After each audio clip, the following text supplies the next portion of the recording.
Would you like to be the President of the United States? I really don't believe I would run it, but I would like to see somebody as the President who could do the job, and there are very capable people in this country.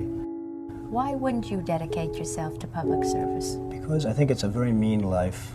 I would love and I would dedicate my life to this country, but I see it as being a mean life, and I also see it as somebody with strong views and somebody with the kind of views that are maybe a little bit unpopular, which may be right, but may be unpopular, wouldn't necessarily have a chance of getting elected against somebody with no great brain but a big smile.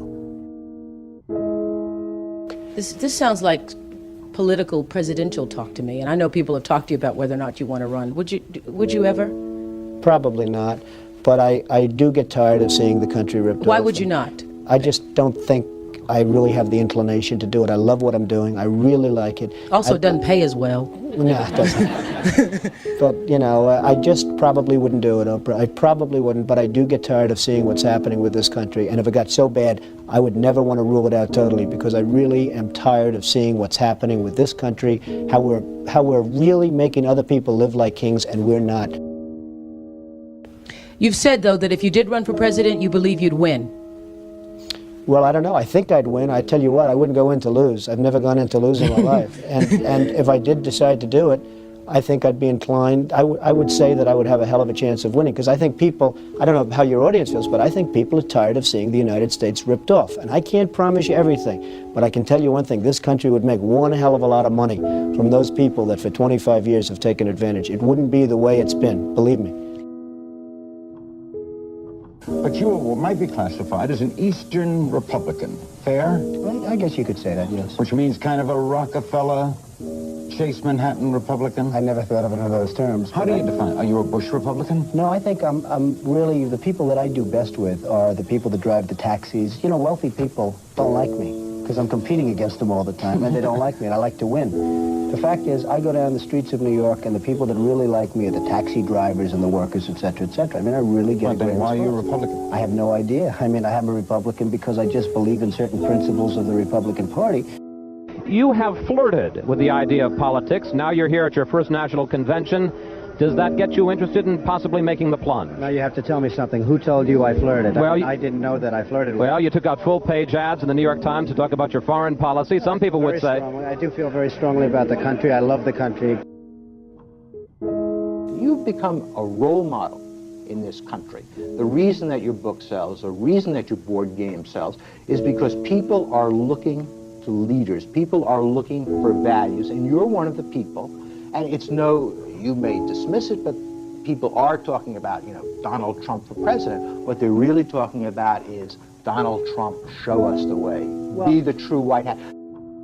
I'm, again, somebody that has a good instinct financially. I have had historically. I've followed markets. I've been going in the right direction, whether it's New York real estate or stocks or whatever. I know from a common sense financial standpoint that something has to burst. When a country is losing billions and billions and billions of dollars a year, and when other countries are making hundreds of billions of dollars, something is going to burst, and it's going to start here. I know it. It's a question of when. To me, it's not a question if, it's a question of when. And unless we're going to solve our problem, and the problem is caused by our allies, unless we're going to solve that problem, this country is in very, very big trouble. And I'm not talking recession kind of trouble, I'm talking depression kind of trouble. Would you really like to take over and run the country as you have run your organization? I would much prefer that somebody else do it. I just don't know if the somebody else is there. I don't know if we have the kind of advocate that you need. We need major surgery. This country needs major surgery. Are you the surgeon? I think I do a fantastic job, but I really would prefer not doing it. Are you saying you'll take it only if drafted? No, I'm not saying that. I'm saying that I hope that somebody comes along who can be an advocate, and I think that somebody will be so popular, But you haven't seen he or she will be the most, but I don't see it now. I wish that person were there. But again, I do know one thing. It's not a question. This country is losing hundreds of billions. It's not a question if, it's a question when. I have never understood how this is possible. I have never understood how somebody throughout this country didn't sue the United States government and have that overturned, mean, you had people, investors, investing over a 10-year period for under a set of conditions. And this is, as I was talking before, playing the game. We're all playing by a certain set of rules. The rules were changed for the government, but they weren't changed for us. I mean, it was an incredible circumstance that happened. And people went bust by the hundreds of thousands. And I hope you weren't one of them in terms of that, but obviously you know a lot of people that were. They changed the rules on taxes. And you have some incredible situations where people guaranteed personally a stream of payments to be paid over a 10-year period based on a stream of tax benefits for perhaps a very good job, like a low-income housing development. Nothing wrong with that, a very positive thing. And after 2 years, they got wiped out with the taxes, and yet they still owed all of this money. And many of these people, most of these people, had to declare bankruptcy. They couldn't pay it. I deal with foreigners all the time. I deal with foreign leaders all the time. I know many of the foreign leaders probably better than a lot of the so-called candidates that are running on the Republican and Democratic tickets. I think I'd get along very well with them. And I think you'd have a lot less gridlock in Washington if I decide to do this and if I won. You know, nobody talks about the soldiers that are coming back with no arms and no legs. And I saw at Mar-a-Lago on Mondays, I make Mar-a-Lago my club that you know about. In Palm Beach. I make that twice now. On a Monday, I let returning Iraqi injured soldiers come to the premises. The most beautiful people I've ever seen, but they're missing arms and legs. They're with their wives, sometimes they're with their girlfriends, and the tears are coming down the faces of these people.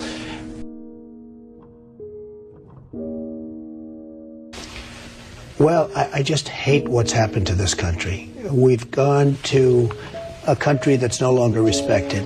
We're in a war that we should have never, and by the way, I'm worse than any hawk there is in terms of military and in terms of defending ourselves. But Saddam Hussein didn't knock down the World Trade Center. He had nothing to do with it. And there were no weapons of mass destruction. The other day, the head of 3M said that President Obama is anti-business. Do you get the same feeling that he does? Well, I don't know that it's anti-business or he just really doesn't know exactly what to do. And I'm afraid it probably is the second thing. I don't see him necessarily as anti-business. I think that he is not sophisticated in the ways of business. He hasn't dealt with the people that you've dealt with and that I've dealt with. I deal with China, as an example, a lot. It is never easy. And I've made some very big deals with the Chinese. I've come out on top. I've come out in great shape. I sell apartments to Chinese people. I get along great with them. It's not like, you know, anti-China. I just think it's ridiculous that we allow them to do what they're doing to this country with the manipulation of the currency that you write about and understand, and all of the other things that they do. And frankly, if I were them and if I could get away with it, I take my hat off to them, frankly. They do get away with it. And I hire companies all the time, and it's so hard for our companies to compete against Chinese companies. I mean, these companies have such an advantage, whether it's glass for a curtain wall or whether it's, and you use the term because you know what's happened, sheetrock. I mean, they used to give us sheetrock, just give it. And everybody that was unfortunate enough to use Chinese sheetrock had problems. I mean, problems like where people were dying from it.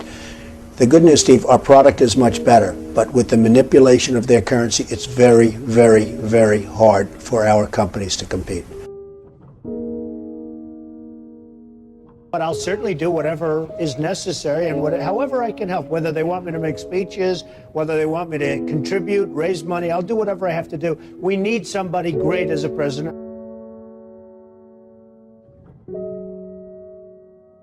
I know that you were mentioning that Aaron and I did a kind of an interesting video not that long ago in August about how things have fallen apart. But at that point, the only people who were saying it were us and you. I was saying it a long time ago. And frankly, they're talking about 50 basis points. I think you should drop it a point, a full, solid 100 basis points, and just sit back and see. And I was actually looking at somebody, a gentleman from Goldman Sachs was saying 175. So that's going to be interesting. But I think that's ultimately going to be happy. And it would be nice if Ben could get now ahead of the curve instead of always being behind the curve. He's behind the curve. Say what you want about Alan Greenspan. He was always slightly ahead of the curve. And that was always brilliant. And he had this incredible reputation. I think Ben has to get a little bit ahead of the curve. He has to do something dramatic. And I really think what he should do is surprise the hell out of everyone and do it 100. And let's see what happens. That would be big. Any politician, do you think, has the pulse? Anyone running for president has the pulse of what you know about the economy? Well, the biggest problem is something I never hear about. I told you about it once. Every time they lower interest rates, the cartel, because I call it a cartel, right, the illegal monopoly, raises oil prices, okay? So the monopoly, because that's all it is, it's a total illegal monopoly. If businesses ever formed OPEC, everybody would be put in jail. Here they are, and every time a country hits oil, they're invited in to the cartel, okay? It's a disgrace. So what happens is every time interest rates go down, oil prices go up, and it's the same number. I mean, practically the same money. So they lower it, they raise it, they lower it, they raise it. Now you have oil that's close to 100, going to be over 100, and nobody in this country calls and says, get that damn oil price down. You get it down.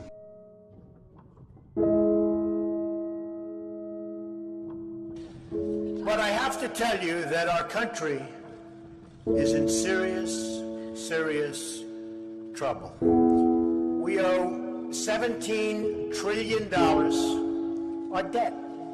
How do you pay off $17 trillion? Nobody ever heard the expression a number of years ago. The word trillion. We have debt that's beyond belief. We have deficits that nobody can even comprehend. China, which I've been talking about for the last 5 years, yesterday, right in our face, they just devalued their currency. Now, for those that don't understand devaluation, what they're basically doing is saying, we're really ripping you big league. Nobody's ever done it better than us, but now we're going to really do it again.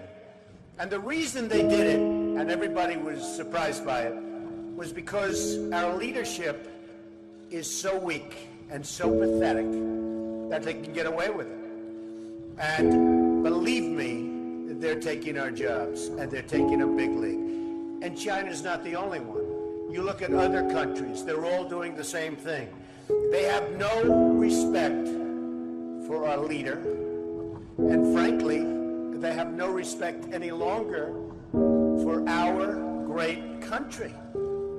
And it's so simple to solve. What we need is a strong economy. What we need is jobs. Now, you hear these phony job numbers, 6.7%.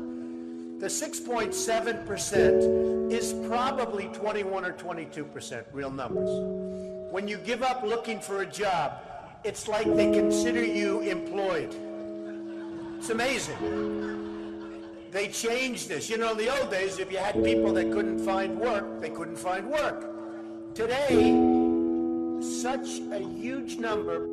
Now you look at what's going on with Afghanistan. You have Karzai that's treating our president like he doesn't even exist. So they make a deal, and I'm not advocating stay, because frankly, I want to build this country. I want to build these schools. I don't want to build a school in Afghanistan, a road going to the school, watch it get built up and then blown up 4 times, and they keep rebuilding and rebuilding, and you go to Brooklyn, New York, and you can't have schools. You go to Iowa, you can't. You go to wherever you go, and you can't have schools.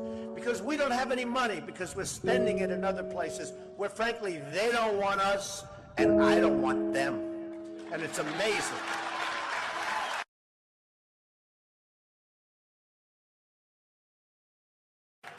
Our country is in serious trouble.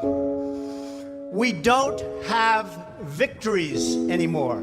We used to have victories, but we don't have them. When was the last time anybody saw us beating, let's say, China in a trade deal? They kill us. I beat China all the time. All the time. When did we beat Japan at anything? They send their cars over by the millions. And what do?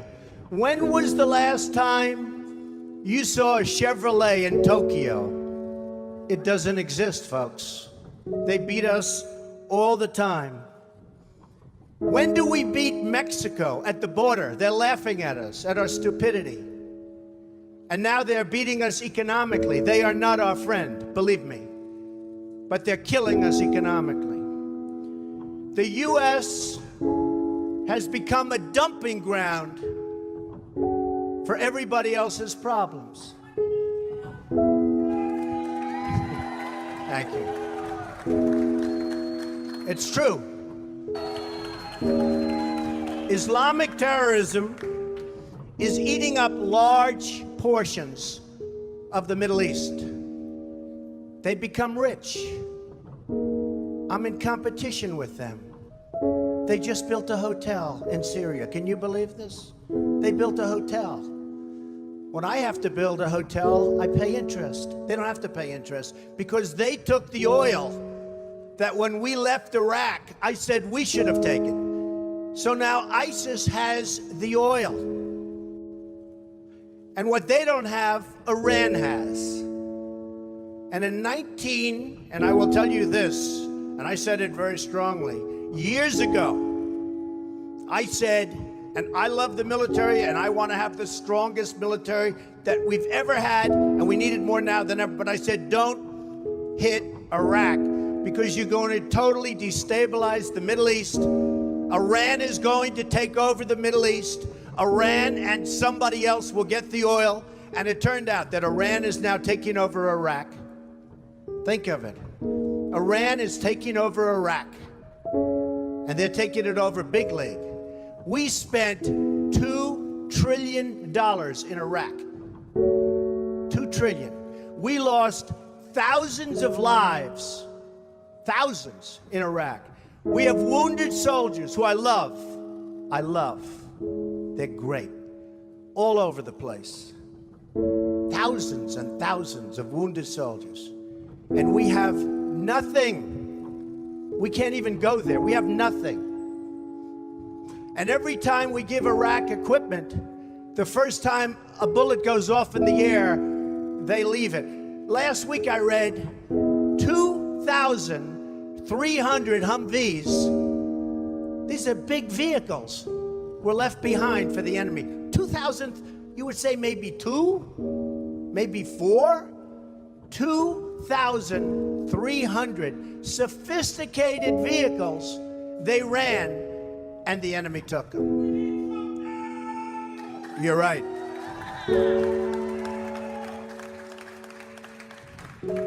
Last quarter, it was just announced, our gross domestic product, a sign of strength, right? But not for us. It was below zero. Who ever heard of this? It's never below zero.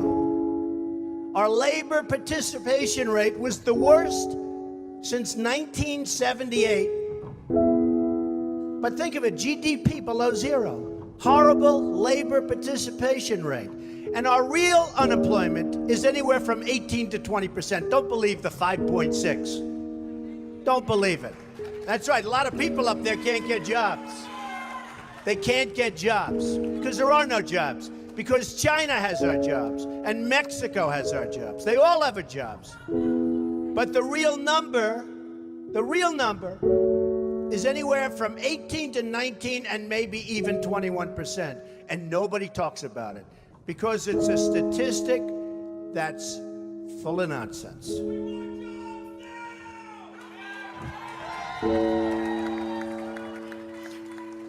Our enemies are getting stronger and stronger by the day, and we as a country are getting weaker. Even our nuclear arsenal doesn't work. It came out recently. They have equipment that's 30 years old. They don't even know if it worked. And I thought it was horrible when it was broadcast on television, because boy, does that send signals to Putin and all of the other people that look at us and they say, that is a group of people, and that is a nation that truly has no clue. They don't know what they're doing. They don't know what they're doing. We have a disaster called the big lie, Obamacare. Obamacare.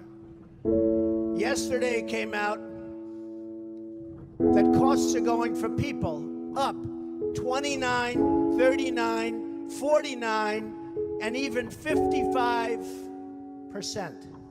And deductibles are through the roof. You have to get hit by a tractor, literally a tractor, to use it. Because the deductibles are so high, it's virtually useless. It is a disaster. And remember the $5 billion website. $5 billion we spent on a website. And to this day, it doesn't work. A $5 billion website. I have so many websites. I have them all over the place. I hire people. They do a website. It costs me $3. $5 billion website. I have so many websites. I have them all over the place. I hire people. They do a website. It costs me $3. $5 billion website.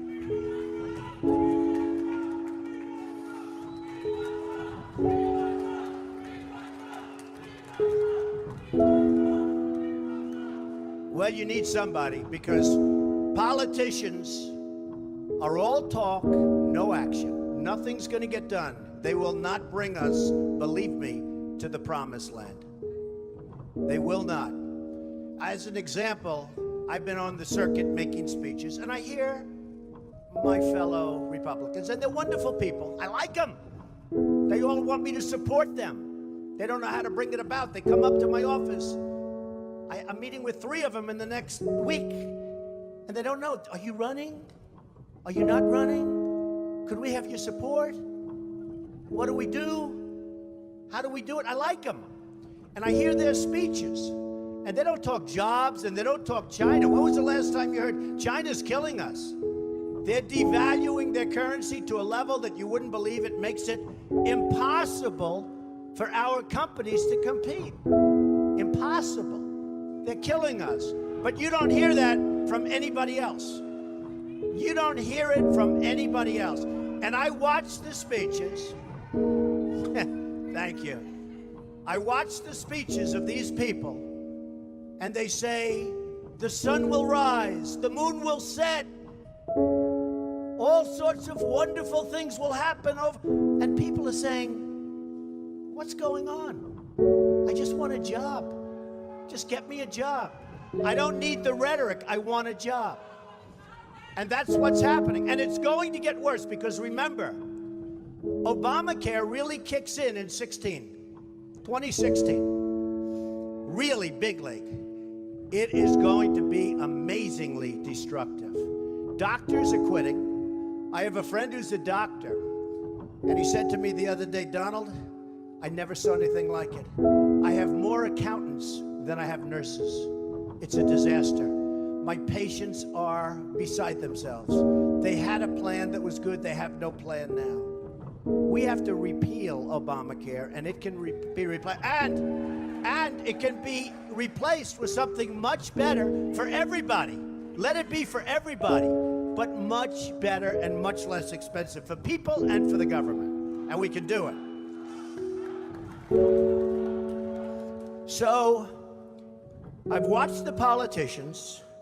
I've dealt with them all my life. If you can't make a good deal with a politician, then there's something wrong with you. You're certainly not very good. And that's what we have representing us. They will never make America great again.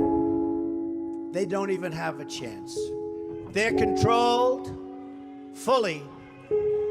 They're controlled fully by the lobbyists, by the donors, and by the special interests, fully. They control them. Hey, I have lobbyists, I have to tell you. I have lobbyists that can produce anything for me. They're great. But you know what? It won't happen. It won't happen. Because we have to stop doing things for some people, but for this country, it's destroying our country. We have to stop, and it has to stop now. Now, our country needs a truly great leader. And we need a truly great leader now. We need a leader that wrote The Art of the Deal. We need a leader that can bring back our jobs, can bring back our manufacturing, can bring back our military, can take care of our vets. Our vets have been abandoned. And we also need a cheerleader. You know, when President Obama was elected, I said, well, the one thing I think he'll do well, I think he'll be a great cheerleader for the country. I think he'd be a great spirit. He was vibrant, he was young. I really thought that he would be a great cheerleader. He's not a leader, that's true. You're right about that. But he wasn't a cheerleader. He's actually a negative force. He's been a negative force. He wasn't a cheerleader, he was the opposite. We need somebody that can take the brand of the United States and make it great again. It's not great again. We need somebody. We need somebody that literally will take this country and make it great again. We can do that. And I will tell you, I love my life.